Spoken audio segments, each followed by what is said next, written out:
नमस्कार दोस्तों, स्वागत है आपका आपके अपने YouTube चैनल पर। और आज हम लेकर आए हैं एक नया वीडियो जिसमें हम विस्तार से बात करेंगे विजया एकादशी व्रत के बारे में। जी हाँ दोस्तों, जैसा कि इस व्रत के नाम से ही पता चलता है कि यह विजया एकादशी का व्रत आपको आपके हर कार्य में सिद्धि में सहायक होने वाला है।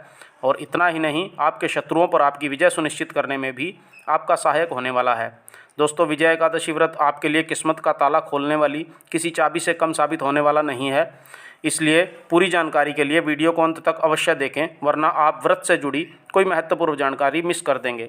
दोस्तों, इस व्रत की कथा ही इसके महत्व को बताती है और आप कथा सुनकर ही समझ सकते हैं कि यह व्रत कितना प्रभावशाली है। दोस्तों, पौराणिक कथा के अनुसार जब 14 वर्ष के वनवास के दौरान रावण ने माता सीता का हरण कर लिया, तब भगवान राम और उनके अनुज लक्ष्मण जी बहुत ही चिंतित हुए और माता सीता को चारों तरफ खोजने लगे। इसी खोज के दौरान हनुमान जी की मदद से भगवान राम की वानर राज सुग्रीव से मुलाकात हुई और वानर सेना की मदद से भगवान राम लंका पर चढ़ाई करने के लिए विशाल समुद्र तट पर आ गए। अब इस विशाल समुद्र के चलते लंका पर चढ़ाई कैसे की जाए, इसके लिए कोई उपाय समझ में नहीं आ रहा था। तब अंत में भगवान राम ने समुद्र से मार्ग के लिए निवेदन किया, परंतु मार्ग नहीं मिला।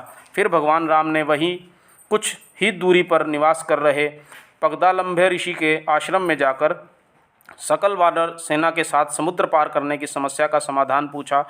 तो तब पगदालंभ्य ऋषि ने श्री राम जी से कहा कि हे मर्यादा पुरुषोत्तम राम, मैं आपको इस समस्या का ही नहीं अपितु आपकी रावण पर विजय सुनिश्चित करने का तरीका भी बताता हूँ।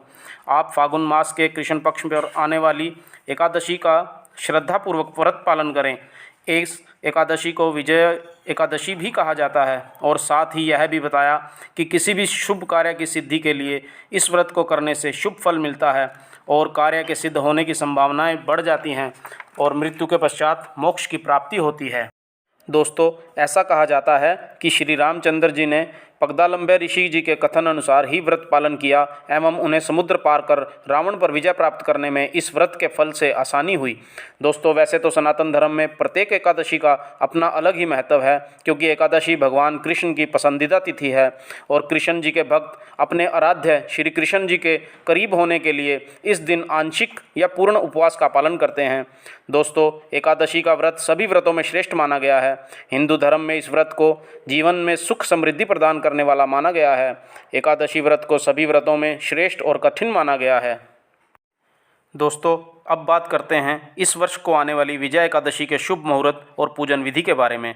दोस्तों, फागुन मास के कृष्ण पक्ष की एकादशी को विजया एकादशी के रूप में पूजा जाता है और पंचांग के अनुसार इस वर्ष एकादशी की तिथि शनिवार 26 फरवरी को सुबह 10:39 से लेकर अगले दिन यानी 27 फरवरी रविवार की सुबह 8:12 तक रहेगी। इस कारण से व्रत का शुभ योग रविवार यानी 27 फरवरी को है। सनातन धर्म के अनुसार किसी तिथि में होने वाले सूर्य उदय के दिन को ही उस तिथि का दिन माना जाता है, इसलिए विजया एकादशी रविवार यानी 27 फरवरी को पूजी जाएगी। दोस्तों, पूजा का शुभ मुहूर्त 27 फरवरी दोपहर 12:11 से 12:57 तक और व्रत के पारण का समय अगले दिन 28 फरवरी प्रातः 6:48 से 9:06 तक रहने वाला है। अब बात करते हैं विजया एकादशी व्रत के पूजन की विधि के बारे में विस्तार पूर्वक। विजया एकादशी का व्रत रखने वाले व्यक्ति को प्रातःकाल जल्दी उठकर स्नान आदि से निवृत्त होकर पूजा स्थल को अच्छे से साफ एवं स्वच्छ करके अपनी सामर्थ्य अनुसार सोने, चांदी, तांबे एवं मिट्टी के कलश की स्थापना करनी चाहिए और कलश को जल से भरकर आम के पत्तों से उसे सजाया जाए और सर्वप्रथम व्रत का संकल्प लिया जाए। इसके पश्चात पूजा स्थल पर एक साफ आसन रखकर उस पर भगवान विष्णु की प्रतिमा या शालिग्राम जी को पंचामृत से स्नान करवाकर स्थापित किया जाए और उसे चंदन का तिलक करना चाहिए। फिर प्रतिमा के समक्ष शुद्ध घी का दीपक जलाकर और भगवान विष्णु को पूजा में पीला वस्त्र, तुलसी पत्ता एवं फल फूल, चंदन इत्यादि अर्पित करना है। इसके पश्चात पूर्ण विधि विधान के साथ उनकी पूजा अर्चना करनी है।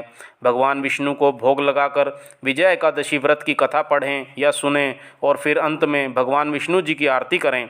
अब दिन में किसी भी समय भगवान विष्णु जी के किसी भी मंत्र का जाप करें, जैसे ओम श्री नारायणाय नमः, या श्री कृष्ण गोविंद हरे मुरारी, हे नाथ नारायण वासुदेवा, या किसी भी अन्य मंत्र का 108 बार जाप अवश्य करें। दोस्तों, इस व्रत को रखने वाले को उस दिन किसी भी प्रकार के अन्न का सेवन नहीं करना चाहिए और फलाहार ही करना चाहिए। इस दिन सिंघाड़े का सेवन विशेष रूप से फलदायी होता है। फिर शाम को एक बार दोबारा से भगवान विष्णु की पूजा अर्चना करके विधि विधान से संध्या आरती करें। अगले दिन प्रातः स्नान इत्यादि करके भगवान विष्णु की पूजा आरती करने के पश्चात ब्राह्मण, गौ माता एवं कन्या इत्यादि को सामर्थ्य एवं श्रद्धा अनुसार भोजन एवं दान दक्षिणा करके भगवान विष्णु को अर्पित कलश, पीला वस्त्र और तुलसी पत्ता एवं फल फूल इत्यादि किसी सुपात्र ब्राह्मण को दान देकर व्रत का समापन करें। बोलिए विष्णु भगवान की जय। तो दोस्तों, आशा करते हैं कि आपको आज की जानकारी लाभकारी लगी। इस चैनल को सब्सक्राइब अवश्य कर दें ताकि आने वाली अगली वीडियो आप तक नोटिफिकेशन के जरिए पहुंच जाए। वीडियो को लाइक एवं शेयर भी कर दें ताकि और लोगों तक भी ये जानकारी आसानी से पहुंच जाए और सनातन धर्म का प्रचार एवं प्रसार हो सके। दोस्तों, याद रहे, क्योंकि इस बार एकादशी रविवार को पड़ रही है और रविवार को तुलसी माता का पत्ता नहीं तोड़ना चाहिए, इसलिए आप शनिवार को ही तुलसी के माता को प्रणाम करके कुछ पत्ते तोड़कर जल में भिगो लें और उसमें रख लें ताकि उन्हें रविवार को प्रयोग में ला सकें।